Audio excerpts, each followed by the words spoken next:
სურსათის მაღალი ფასები საქართველოში ერთ-ერთი მნიშვნელოვანი გამოწვევაა. ამ საკითხზე ხშირად საუბრობენ საზოგადოების წარმომადგენლები. ფაქტს ადასტურებს საქსტატის მონაცემებიც, რომლის მიხედვითაც ინფლაციის ზრდის ერთ-ერთი მთავარი მიზეზი გაძვირებული სურსათია. სწორედ ამ საკითხს შეეხო გუშინ პრემიერ-მინისტრის საკუთარ ვიდეო მიმართვაში და აღნიშნა, რომ ქვეყანაში სასურსათო პროდუქცია საკმაოდ ძვირია. რის მთავარი მიზეზიც მისი შეფასებით სადისტრიბუციო კომპანიებისა და ქსელური მარკეტების მაღალი მარჟა და მოგებაა. რა გამოწვევებია დღეს რეალურად რითეილ სექტორში და რა ნაბიჯები უნდა გადაიდგას ფასების შესამცირებლად. ამ თემებზე ვისაუბრებთ ჩვენ სტუმართან ერთად რითეილ ექსპერტთან მირანდა მანჯგალაძესთან ერთად. მოგესალმებით ქაბატონო მირანდა, მადლობა გადაცემაში სტუმრობისთვის. მადლობა თქვენ. როგორც აღნიშნე, გუშინ პრემიერ-მინისტრს ჰქონდა ასე ვთქვათ ვიდეო მიმართვა, სადაც ისაუბრა სურსათის ფასებზე. ეს არის საკითხი, რომელზეც საზოგადოებაშიც, პოლიტიკოსებშიც, ექსპერტებშიც საკმაოდ ხშირია საუბარი და საკმაოდ ხშირად გვესმის ჩვენ, რომ პროდუქტზე არის მაღალი ფასი. თუმცა გუშინ ჩვენ ვიდეო მიმართვიდან გავიგეთ, რომ მაღალი ფასის ერთ-ერთი მთავარი მიზეზი, როგორც პრემიერი ამბობს მისი გუნდის მიერ მოკვლეული ინფორმაციის თანახმად, არის მაღალი მარჟა ქსელური მარკეტების და ამავდროულად სადისტრიბუციო კომპანიების. თქვენ როგორ აფასებთ ამ ფაქტს და რეალურად თქვენი შეფასებით, როგორია მარჟები თავად ქსელური მარკეტების? ძალიან დიდი მადლობა მოწვევისთვის. პირველ რიგში დღეს 25 დეკემბერია და ძალიან დიდი ქრისტიანული სამყარო აღნიშნავს, დიდი ნაწილი აღნიშნავს ქრისტეშობას და შესაბამისად მინდა ვიხელთო დრო და ამ ღირსშესანიშნავი და შესანიშნავი დღესასწაული მიულოცო ამ ადამიანებს, ვინც დღეს აღნიშნავს შობას. რაც უფრო ბევრჯერ აღნიშნავთ, მით უფრო ბედნიერებას მანიჭებს ეს საკითხი. რაც შეეხება პრემიერის მიმართვას, კიდევ ერთხელ მაყურებელს განუმარტავ, მე მაქვს თეორიული და პრაქტიკული გამოცდილება, რა თქმა უნდა, საცალო სექტორში, მოვიხსენები როგორც ექსპერტად და ბევრი ნაშრომი მაქვს შექმნილი და ამ კუთხით მინდა კიდევ ხაზგასმა გავაკეთო, რომ მე არც ერთ მხარეს არ მივეკუთვნები და აბსოლუტურად ნეიტრალური ვარ. და შესაბამისად უბრალოდ მაქვს პასუხისმგებლობა, რომ პრემიერს მიერ გაცხადებულ ვიდეო მიმართვაში გავაკეთო ბიზნეს ანალიტიკა, ანუ ამიტომ არ გავამახვილებ ყურადღებას და უბრალოდ პოლიტიკურ შეფასებაზე, სამართალღებებს და ასე შემდეგ. ამის კომპეტენცია მე არ მაქვს და შესაბამისად თავ შევიკავებ. ერთადერთი რაც კი ბატონო, დიდი მადლობა, რაც მნიშვნელოვანია ჩემთვის არის იმის გაჟღერება, რომ მაყურებელს, საზოგადოებას და მომხმარებელს სწორად ავუხსნა ის ციფრები, რაც პრემიერმა დაასახელა, საიდან შეიძლება მოდიოდეს, რა ლაფსუსები შეიძლება იყოს ამ ციფრებში, რისი მტკიცებულება ვერიფიკაცია გვჭირდება ჩვენ საზოგადოებას, იმიტომ რომ ერთხელ და სამუდამოდ უნდა აღიქვას მომხმარებელმა საზოგადოებამ, რომ ნებისმიერი მთავრობა, ახლანდელი, შარშანდელი თუ მომავალი ანგარიშვალდებულია საზოგადოების წინაშე და შესაბამისად სრულად უნდა იღებდეს პასუხისმგებლობას იმის შესახებ, თუ ციფრს იტყვის, რომ იმ ციფრის უკან არსებობდეს ვალიდური წყარო, საიდანაც მოდის ეს ციფრი და შესაბამისად არსებობდეს მეთოდოლოგია, რითაც ეს ციფრი არის დათვლილი. მე მგონი არაფერს ისეც ზედმეტს არ ვეთხოვ როგორც ექსპერტი, როგორც ამ საზოგადოების წევრი და დარწმუნებული ვარ. უბრალოდ მე რამდენადაც მოვისმინე, როგორც ითქვა, ამ კუთხით დაიწყება მოკვლევა ერთის მხრივ საპარლამენტო გუნდში. ეს მოკვლეული უნდა იყოს, იმიტომ რომ პრემიერი გაასახელებს, მაგრამ ჯერ არ ვიცით ეს აუცილებლად უნდა გასაჯაროვდეს, მეც როგორც საზოგადოების წევრი და ექსპერტი, ზუსტად ამაზე გავამახვილებ ყურადღებას, რომ გასაჯაროება მისი აუცილებელია, რადგან მოხდეს საიდან მოდის ეს ციფრები, ხო? და შესაბამისად ეხლა გავამახვილოთ ყურადღება უშუალოდ ამ ვიდეო მიმართვაზე, ხო? ვიდეო მიმართვიდან გამომდინარე ერთი რაც მომეწონა არის ის, რომ დიდი ხანია, როგორც ახსენეთ, სოციალურ ქსელებში თუნდაც მიდის პროდუქტების შედარებები, კონკრეტული პროდუქტები და ვამბობთ, აი ევროპაში ნახე ეს რა ღირს, საქართველოში რატო ღირს ესე ძვირი და ასე შემდეგ. მიუხედავად იმისა, რომ პრემიერი მხოლოდ პროდუქტთა ჯგუფებს ასახელებს, როგორც არის მაგალითად ბრინჯი, კარაქი, ზეთი, მომხმარებელი კონკრეტულად სოციალურ ქსელში უსმევს ხაზს ერთ კონკრეტულ პროდუქტზე, ამბობს, რომ ეს პროდუქტი ზეთი და უშუალოდ მილანო არ ვიცი, არის ეს საფრანგეთში ესპასი და რატო ღირს, ესე რომ ვთქვათ, საქართველოში უფრო ძვირი. ეს დიდი ხანია მიმდინარეობს და კარგი მომენტი არის ის, რომ პრემიერი დღეს ამას ასახელებს როგორც ესე რომ ვთქვათ, წუხილი საზოგადოების. იმედი მაქვს, რომ ეს მოჩვენებითი არ არის და გულწრფელია. მინდა ვიყო მის კეთილს რახვაში ესე რომ ვთქვათ, დარწმუნებული, მაგრამ ამავდროულად ისმება კითხვები. ნახეთ, პრემიერი აცხადებს, რომ წმინდა მოგება, მაგალითად რითეილს აქვს 7-8-14%. მე მინდა მომხმარებელს საზოგადოებას აუხსნა, რას ნიშნავს წმინდა მოგება. წმინდა მოგება ეს არის მოგება ზარალში. ყველაზე ბოლო ციფრი, რომელიც ითვალისწინებს, რომ ყველა გადასახადი, ყველა ხარჯი კომპანიას გასტუმრებული აქვს და მოგება, რომელიც შეუძლია მან განკარგოს, ეს არის ის 7-8-14%. ზოგადად სექტორს, სწრაფად ბრუნვად სექტორს, არა მხოლოდ საქართველოში, ზოგადად მსოფლიოში სწრაფად ბრუნვად პროდუქტებს, რო დაუფიქრდეთ რა არის, ეს არის ის პროდუქტები, რომლებიც სწრაფად იყიდება. FMCG სექტორი არ არის მაღალი მარჟის სექტორი. ეს არის მაღალი ბრუნვის და მოცულობის სექტორი. ნახეთ, რას გულისხმობ ამაში, სწრაფად იყიდება პროდუქტები, მაგრამ მაღალ მარჟას მოგებას ის არ ტოვებს, ხო? შესაბამისად, ბრუნვა მაღალი აქვს, მაგრამ ინდუსტრიისთვის დამახასიათებელია მაქსიმუმ წმინდა მოგება 2-3% რეალურად, რაც მისაღებია. ეხლა ნახეთ პრემიერი როდესაც 2-3% ევროპაში არის და ჩვენთან არის ზოგადად სექტორისთვის, ევროპას ავიღებთ, განვითარებულ ქვეყნებს ავიღებთ თუ ასე შემდეგ, ბენჩმარკისთვის, ანუ საუკეთესო პრაქტიკისთვის შესადარებლად რომ შევედაროთ, საუკეთესო ვარიანტი არის 2-3%. ჩვენთან არის 7-დან 14%. არა, ჩვენთან არა. პრემიერი რასაც ამბობს, ეს არის 7-8-14%. მისივე საუბრიდან გამომდინარე, ხო? ამიტომ ეხლა ძალიან დიდი სხვაობა ინდუსტრიის საუკეთესო მაგალით 2%-ს და 7-8-14%, რომელიც დასახელებულია საქართველოში, ხო? ყველა ის მონაცემი, რომელზეც პრემიერმა გუშინ ისაუბრა, მაგალითად რეპორტალი, დარწმუნებული ვარ იცით, იქ არის აუდიტირებული დასკვნები, სადაც თითოეულ კომპანიას წარდგენილია თავისი მოგება ზარალი. ამიტომ საინტერესოა გააკეთოთ ჟურნალისტიკური კვლევა და ნახოთ, რომელ კომპანიას აქვს წმინდა მოგება, გინდა დისტრიბუციაში, პირობითად და გინდა რიტეილში, სადაც 7-8-14%-ია, ხო? როდესაც საქართველოში სესხდამოკიდებული ბიზნესები გვაქვს, ჩვენ ხო არ გვაქვს ბიზნესი, რომელიც იზრდება ორგანულად, ნახეთ, ორგანულად ზრდა ნიშნავს თავისი მოგებიდან განვითარების და ფინანსებას. ჩვენ გვაქვს ბიზნესები, რომელიც სესხდამოკიდებულია, ანუ კაპიტალი შემოდის ფინანსური ინსტიტუციებიდან და ასე ხდება ხოლმე ბიზნესის განვითარება, ხო? მაგალითად, გახსნის რიტმი, განვითარების რიტმი და ასე შემდეგ. აქედან გამომდინარე 7-8-14% ჩემთვის, როგორც ექსპერტისთვის, ამ სფეროში მომუშავე ადამიანისთვის, ბევრ კითხვის ნიშანს აჩენს და მჭირდება ვერიფიკაცია, ფაქტი, მოდელი, მეთოდოლოგია, კვლევის, იმიტომ როდესაც ციფრი სახელდება, ნიშნავს, რომ კვლევა გაკეთებულია, მან გააკეთა, მიაწოდეს ინფორმაცია, ხო? ამიტომ ძალიან სასურველი იქნება, რომ ამაზე დავждეთ და ვისაუბროთ. დავიტოვებ, რომ უფრო მეტი დეტალი იქნება და შემდგომ ჩვენ კიდევ შეგვეძლება უფრო სიღრმისეულად ვისაუბროთ ამ პროცენტებზე, მაგრამ კიდევ ერთხელ ვიტყვი, ამოვიდეთ იმ მოცემულობიდან, რაც გვაქვს დღეს. რა თქმა უნდა. მაგრამ თქვენ როგორც ჟურნალისტისთვის, ხო, მე ამიტომ ვამბობ, ეხლა საზოგადოებამ შეიძლება აქვს მაგალითად 2 წლის წინანდელი ან შარშანდელი მონაცემები. შარშანდელი მონაცემებიც ავიღოთ თუნდაც, ხო? კი, ცოტა დაგვიანებით ამ წელს ალბათ ეხლა წლის მიწურულს 24 წლის მონაცემები იქნება, ან ბოლო წლის ან შესაძლოა აქ საუბარი არის რაღაც ან მიმდინარე წლის, ან უფრო ადრე მონაცემები. ნახეთ, ისტორიულად თქვენ შეგიძლიათ გადაამოწმოთ ტრენდი როგორ მიდის და შესაბამისად თქვენ დაინახავთ იქ ძალიან ნათელ სურათს, რომელიც პირობითად ვამბობ, წლევანდელ სურათს დიდად არ შეცვლის. ამიტომ საზოგადოებისთვის მინდა განმარტო, როდესაც პასუხისმგებლიანი მთავრობის წარმომადგენელი პირველი პირი ამბობს ციფრებს პროცენტების სახით, იქ უნდა იყოს აბსოლუტურად გამართული ანალიზი, ანალიტიკა და შესაბამისად დასკვნები უნდა მიეკუთვნებოდეს რომელიმე წყაროს. ჩემთვის სარწმუნო წყარო, ისევ სახელმწიფო უწყება რეპორტალი და გამჭვირვალეობის სისტემა, სადაც დეკლარირებული აქვს კომპანიებს წლების განმავლობაში წმინდა მოგება და მოდი ჩავიხედოთ რა არის წმინდა მოგება, ხო?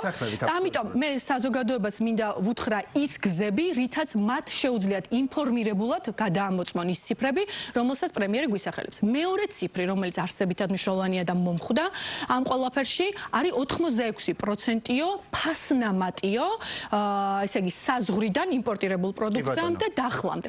86% ფასნამატი, თან საშუალო ფასნამატი, ეს არის კატასტროფულად მაღალი ციფრი და აქაც ბენჩმარკები, რომ წავიდეთ, ანუ საიდან მოდის და თითოეულ, ანუ ღირებულებათა ჯაჭვს რომ მივყვეთ, რაც საქართველოში გვაქვს, ეს არის მწარმოებელი, დისტრიბუტორი და საცალო მევაჭრე, ხო? მარტივ მაგალითი მინდა რომ მოვიყვანო, თუ კითხვა არ გაქვთ, რა თქმა უნდა, ამასთან დაკავშირებით. მაგასთან დაკავშირებითაც აქვს. მანამდე მე მინდა მეკითხა ქეშბექებთან დაკავშირებით. ეს არის საინტერესო მიმართულება, რომ როდესაც საუბარი იყო მაღალ მოგებაზე და მაღალ მარჟებზე პრემიეროსაც საუბრობდა, მათ შორის გამოწვევები ითქვა და აქ ითქვა ქეშბექი ერთი, რომელიც თავად კომპანია მცირე მეწარმეების მხრიდანაც ბევრჯერ გაგვიგია და იმპორტიორების მხრიდანაც დაღლზე განთავსების ღირებულება, ანუ ის თანხები, რომელსაც სუპერმარკეტები ითხოვენ რეალურად ან ადგილობრივი მეწარმეებისგან, ან იმპორტიორებისგან და ხშირად გვსმენია, რომ ეს არის საკმაოდ მაღალი თანხები. ასევე აქ ერთ-ერთი გამოწვევა, რაც ხშირად ჟღერდება ხოლმე, არის გვიან დაბრუნებული თანხები, ანუ რეალიზაციის შემდგომ. შეგიძლიათ თუ არა გითხრათ, რა არის მიზეზი? აი რა განაპირობებს ამ cashback-ებს, დახელზე განთავსების თანხებს და ამავდროულად თუ შესაძლებელია თუ არა ამის შემცირება, ან საერთოდ გაქრობა და ეს ფასზე რამდენად აისახება? კი ბატონო, აუცილებლად გაგცემთ მაგ კითხვაზე, ეს რაც დაასახელეთ. ეს არის ყველაფერი ხარჯის სტრუქტურის ნაწილი, ხო? იმიტომ რომ რეალურად ნახეთ, მწარმოებელს, დისტრიბუტორს, შემსვლელს უჩენს დამატებით ესე რომ ვთქვათ ხარჯებს, რაც რეალურად უნდა დაიფაროს იმისთვის, რომ საბოლოო ფასი გამოვიდეს, ხო? გეთანხმებით, რომ ხარჯის სტრუქტურაში ყოველივე ეს რაც დაასახელეთ თქვენ და დაასახელა პრემიერმა, ხარჯის სტრუქტურას ზრდის, რაც საბოლოო ჯამში ზრდის ფასს. თუმცა ნახეთ, როდესაც ჩვენ ღირებულებათა ჯაჭვზე ვისაუბრებთ და ჩემს აზრს გეტყვით ამასთან დაკავშირებით, თუ გაინტერესებთ, ზოგადად ეს cashback-ი და უკანა მარჟის ნაწილი, რაც მწარმოებლიდან მოდის და დისტრიბუტორიდან ან მიმწოდებლიდან, ზოგადად არ ვეთანხმები, რადგან იწევს ძალიან ბევრ ორაზროვნებას, ვინაიდან ასახსნელად რთულია რატომ ითხოვს დაუშვათ საცალო მევაჭრე ამ ყველაფერს მომწოდებლისგან, ამიტომ ვისურვებდი რომ გადავიდეთ და უკვე გადადის დიდი ქსელები ამაზე, რომ მოითხოვონ ერთი ფასი, ეს არის ფასი მისაწოდებელი, რომელიც უღირს რიტეილერმა მიიღოს პროდუქცია, დაადოს თავის ფასდამატი და გაყიდოს პირობითად რა. ხშირად გვსმენია რომ არა მარტო ხარჯს დის, არამედ მაგალითად მცირე მეწარმეებს, განსაკუთრებით ადგილობრივ მეწარმეებს, უბრალოდ არ შეუძლიათ რომ შევიდეთ ამ მარკეტებში, იმდენად მაღალია ხარჯი და ასევე კონკურენციის ნაწილზე უნდა მეკითხა. სწორედ ეს დამატებითი ხარჯები და ერთჯერადი ხარჯები ზოგ შემთხვევაში, რომელიც ბიზნესის საწყის ეტაპზევე საჭიროა იმისთვის, რომ მარკეტში მოხვდნენ. ხომ არ კლავს კონკურენციას ან ხელს ხომ არ უშლის? არა, კონკურენციას ეგ გადასახადები ნამდვილად არ კლავს. აქ არის თემა რა, ნახეთ, ხარჯის სტრუქტურა ზრდის, გეთანხმებით იმაშიც, რომ უფრო გასაგები რო იყოს საზოგადოებისთვის, მწარმოებლისთვის, დისტრიბუტორებისთვის, მომწოდებლებისთვის, საჭიროა ნეტ ფასზე ვისაუბროთ, ეს არის ის გაწურული ფასი, რომელსაც ეტყვის, რომ რიტეილი ეტყვის, რომ მე მიღირს ეს პროდუქტი მივიღო, იმიტომ რომ დახლზე ეს პროდუქტი ამაზე მეტ ფასად ვერ გაიყიდება, მომხმარებელი არ გადაიხდის, შესაბამისად მე მიღირს შენგან ეს პროდუქტი ავიღო ლარად, მე გავყიდო პირობითად ლარი და 20-ად, იმიტომ რომ ლარი და 20-ზე მეც მომხმარებელი არ გადაიხდის და შესაბამისად შენ თუ გიღირს ლარად მომაწოდო მე ეს პროდუქტი, მე ამ პროდუქტს აუცილებლად მივდივართ, იმიტომ რომ არ არსებობს ზოგადად ის ბუნდოვანება, რომელიც დიდხანს გრძელდება ხოლმე, ხო? რასაც რეალურად თანამედროვე განვითარებულმა ქვეყნებმა გაიარეს, ჩვენც სწრაფი ნაბიჯებით გავდივართ ამას, იმიტომ რომ საცალო სექტორი, მადლობა ღმერთს, ვითარდება, ეს ეკონომიკის განვითარებასაც ნიშნავს სხვათა შორის და შესაბამისად, რაც უფრო ვითარდება, მით უფრო ხდება გამსხვილება, ეკონომიის მასშტაბურობა და უკვე გამარტივება. აი, ამაზეც კითხავთ, რადგან ბევრი დრო არ გვაქვს და შემდგომ ღირებულებათა ჯაჭვზე ჩავიდეთ. ერთ-ერთი ფაქტორი, ასაც ხაზს გაესვა, ასევე იყო ძალიან ბევრი სუპერმარკეტი, რომელიც ასე ვთქვათ, ყოველი ფეხის ნაბიჯზეა და კიდევ უფრო დამატებით იხსნება და იხსნება. აქ სტატისტიკაც იყო მოყვანილი 100,000 ადამიანზე ჩვენთან დაახლოებით 115 მარკეტი მოდის და ევროპაში დაახლოებით 50. რატომ რა განაპირობებს ამას? ეს არის მომხმარებლის ქცევიდან გამომდინარე, ეს არის ბიზნესის კონკურენციიდან გამომდინარე თუ რატომ გვაქვს ამდენი მარკეტი და რამ განაპირობა მათი შექმნა? პირველი, ეს არის ორგანული მოთხოვნა, რომელსაც მომხმარებელი ითხოვს. მეორე, როდესაც შედარებას აკეთებს პრემიერი, ერთ სულ მოსახლეზე ან 100,000 მოსახლეზე რამდენი სუპერმარკეტია, აუცილებლად უნდა გავითვალისწინოთ ფორმატის ნაწილი. ფორმატის ნაწილში იგულისხმება მაღაზიების სიდიდე. საქართველოში განსხვავებით ჩამოთვლილი ქვეყნებიდან ფორმატები ჰიპერმარკეტის უფროა, ვიდრე დაუშვათ 130 კვადრატი მეტრი, რომელიც არის convenience მარკეტები, ანუ მცირე ზომის მარკეტები, რომლებიც არიან უფრო უბნებში განლაგებული და ქმნის უფრო მეტ კომფორტს მომხმარებლისთვის. ამიტომ, როდესაც ამ შედარებასაც ვაკეთებთ, აქ მომხმარებელმა უნდა ესმოდეს, ეს არის 100,000 მოსახლეზე დაუშვათ მაღაზია, რომელიც არის 3,000 კვადრატი მეტრი, თუ მაღაზია, რომელიც არის 130 კვადრატი მეტრი საშუალოდ, ხო? ამასაც დიდი მნიშვნელობა აქვს, ხო? შესაბამისად, მომხმარებლის ქცევა საქართველოში როგორც ჩამოყალიბდა ევროპაში ტენდენციურად საქართველოში სხვათა შორის ჰიპერმარკეტებიდან წავიდა უკვე convenience ფორმატებზე, ამერიკაში გვაქვს ჰიპერმარკეტები, იმიტომ რომ იქ დაუშვათ გარკვეულ შტატებში და ასე შემდეგ, ხო, სატრანსპორტო ისაა მოწყობილი, რომ ძირითადად საშოპინგოდ მიდიან კვირაში ერთხელ, ხო? და აქ ჩვენთან შეიცვალა ეს ტენდენცია და შესაბამისად ევროპასთან ერთად გადავედით, რომ ჰიპერმარკეტები დავიწყეთ 3,000 კვადრატი მეტრი და ასე შემდეგ და ნახეთ, წავედით უკვე convenience ფორმატებზე. აი, Carrefour მინდა კარგი მაგალითი ამისთვის. იყო დიდი ფორმატები და უკვე შედის პატარა ფორმატები. ეს არის გლობალური ტენდენციები, რამაც მოთხოვნამ გამოიწვია, ეს ხვდებით, ანუ მომხმარებელი ითხოვს ამას. შესაბამისად, მაღაზიათა რაოდენობის ზრდა სულაც არ არის ნეგატიური ფაქტორი, პირიქით, ეს არის უფრო კარგი ფაქტორი იმისა, რომ უფრო მეტი კომფორტი კონდეს მომხმარებელს ერთი და მეორე მოთხოვნა გაჩნდა და შესაბამისად ბიზნესი რას აკეთებს. ბიზნესი მარტივად რომ თქვა, მას ჩემს სტუდენტებსაც ვეუბნები ხოლმე, ეს არის აღმოაჩინო რა არის ის unmet needs, ანუ ის დაუძლეველი პრობლემა, რაც მას აქვს, რომ შენ დაუხსნა, ხო? შესაბამისად ის ითხოვს მაღაზიას, შენ უჩენ მაღაზიას. და ღირებულებათა ჯაჭვში 86% ფასნამატი რაც ახსენეთ, ეს არის ძალიან დიდი ციფრი და ძალიან ბევრ კითხვას აჩენს პირადად ჩემთვის. ეს არის რომ ნახეთ, ფასნამატი არის გასაყიდფას გამოკლებული თვითღირებულება გაყოფილი თვითღირებულებაზე. ეს არის ფასნამატის მარჟა. ახლა ჩვენ ავამბობთ რომ საშუალოდ ეს არის 86%. ეს ერთეულ პროდუქციაზე იყო, მაგრამ ძირითადად 60-დან ეს იმ ერთეულ პროდუქციაზე ძირითადად მომხმარების კალათაა, ხო? ეხლა ზეთი, ბრინჯი და ასე შემდეგ ის არის პირველადი მომხმარების სტაბილური შენაძენები რაც კეთდება, ხო? შესაბამისად 86% ძალიან მაღალია. როცა ინდუსტრია საშუალოდ საცალო სექტორს აქვს დაახლოებით 25%. საშუალოს ვამბობ. აქ შეიძლება იყოს რაღაცა 65, რაღაცა 35, მაგრამ საშუალო ინდუსტრიას აქვს 25%. ეხლა აქ ნახეთ მწარმოებელმა მარტივად რო ახსნათ ხარჯის სტრუქტურა. იმიტომ რომ ფასნამატს როცა 86%-ს ვამბობთ, იქ ჭირდება განმარტება. ნახე, ფორმულა შეიცავს რას? შეიცავს თვითღირებულებას, შეიცავს გასაყიდფას, შესაბამისად უნდა გავარკვიოთ რა არის გასაყიდფასი, რისგან შედგება, თვითღირებულება რისგან შედგება და წავიდეთ ღირებულებათა ჯაჭვში. შევადაროთ საქართველოს პირობითად საფრანგეთი, რაც მოყავს ვიდეო მიმართვაში, არასწორი შედარება, ბაზრის სიდიდიდან გამომდინარე თუნდაც, მაგრამ წავიდეთ საფრანგეთით, ხო? საქართველოში გვაქვს მწარმოებელი, უჯდება მაგალითად ამ წყლის წარმოება 5 ლარი, პირობითად. წარმოებელი ლარს ამატებს, რატოა ბიზნესში, ხო? პირობითად უნდა რომ მოიგოს. 5 ლარი დაუჯდა, რაში დაუჯდა ეს 5 ლარი, ხო? ეს არის მუშახელი, ტრანსპორტირება, ლოჯისტიკა, წარმოება, შეფუთვა და ასე შემდეგ. დაუჯდა 5 ლარი, ლარი მოუმატა და გასაყიდი ფასი ამის არის 6 ლარი. სადისტრიბუციო კომპანიას მიაწოდა ეს პროდუქტი 6 ლარად. სადისტრიბუციო კომპანიამ ლოჯისტიკა, საწყობი, მუშახელი და ასე შემდეგ, ყველაფრის გათვალისწინებით ლარი დაამატა ხარჯებში, ლარი დაამატა მოგებაში. ჩვენი 6 ლარიანი პროდუქტი გახდა 8 ლარი პირობითად. დისტრიბუტორი მივიდა რიტეილერთან 8 ლარიანი პროდუქტით და ეუბნება რომ უნდა მოკიდოს 8 ლარიანი პროდუქტი. აი აქ ხდება ყველაზე მეტი ხარჯთა თემა. ანუ რა ხდება ნახეთ, პერსონალის შენახვა, გაყიდვა, აქცია, ანუ ყველა ის რაც მომხმარებელთან მიდიხარ უკვე, ხო? შესაბამისად თუ ლარი და ლარი გქონდა მწარმოებელს და დისტრიბუტორს ხარჯის, აქ რიტეილერში ხდება უკვე 3 ლარიანი ხარჯი, ისე ვთქვათ სიმარტივისთვის ლარი დაამატა ესე რომ ვთქვათ თავისი მოგება. მაგრამ ხო თავმოყრილია უკვე ბევრი პროდუქტი მწარმოებელი თუ აწარმოებს ჭიქას რიტეილ შემთხვევაში უკვე ის ადამიანი ხარჯი ბევრი აქვს, მაგრამ ერთ ჭიქას ხო არ ყიდის ბევრ პროდუქციას ერთ ჭიქაზე ვიფლით ჩვენ თვითღირებულებას, ჩემო კარგო, ერთ ჭიქაზე დავდივართ. ანუ თვითღირებულება როცა ითვლება რა ჯდება იმ ერთი რაღაცის გაყიდვა. ხო და ამიტომ გეუბნებით, მე ხა ლარს და 3 ლარს სიმარტივისთვის ვამბობ, რომ ჩავიდე ხა 25%-ში და ასე შემდეგ, შეიძლება სადღაც გავიჭედო, ხო? იმიტომ რომ ანუ თანმიმდევრული უნდა ვიყო. პირობითად ვამბობ 3 ლარი დაჯდა ამ ერთი ჭიქის გაყიდვა, როცა მთლიანი ხარჯი გაიყო მთლიან რაოდენობაზე, რასაც თქვენ ახსენეთ და ყიდის მაღაზია და დაუშვათ გამოვიდა რომ 3 ლარი აქვს ხარჯი და ლარი ისევ მოიგო, ხო?